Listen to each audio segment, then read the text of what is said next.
சட்டமன்றத்தில் நிறைவேற்றி அனுப்பப்படும் மசோதாக்களுக்கு ஒப்புதல் அளிக்க குடியரசுத் தலைவருக்கும் ஆளுநருக்கும் காலக்கெடு நிர்ணயித்து உச்சநீதிமன்றம் தீர்ப்பு அளித்தது.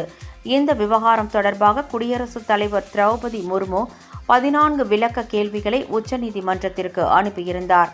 இது தொடர்பாக தலைமை நீதிபதி PR கவாய் தலைமையிலான அரசியல் சாசன அமர்வு கடந்த செப்டம்பர் மாதம் 10 நாட்கள் விசாரணை நடத்தி தீர்ப்பை ஒத்திவைத்திருந்தது.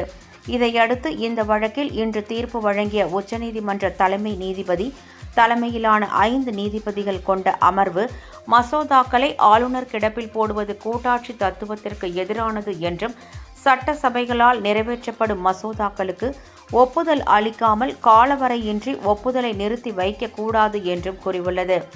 மசோதா பற்றிய வேறுபாடுகளை தீர்க்க பேச்சுவார்த்தை செயல்முறையை மேற்கொள்ள வேண்டும் என கூறிய தலைமை நீதிபதி அமர்வு மசோதாவிற்கு இடையூறு விளைவிக்கும் அணுகுமுறையை மேற்கொள்ளக்கூடாது என்றும் அரசியல் சாசன பிரிவு 200 கீழ் ஆளுநருக்கு 3 வாய்ப்புகள் மட்டுமே உள்ளதாகவும் தெரிவித்துள்ளது.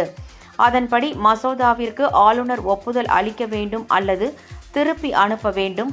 ஒப்புதல் அளிக்காமல் ஆளுநர் மசோதாவை நிராகரிக்கலாம் என்றும் மத்திய அரசு கூறுவது போல் மசோதா தொடர்பாக ஆளுநருக்கு 4வது வாய்ப்பு இல்லை எனவும் மசோதாக்களை முடிவெடுக்காமல் கிடப்பில் போட்டு வைக்க ஆளுநருக்கு அதிகாரம் கிடையாது என்று அதிரடி தீர்ப்பளித்தது.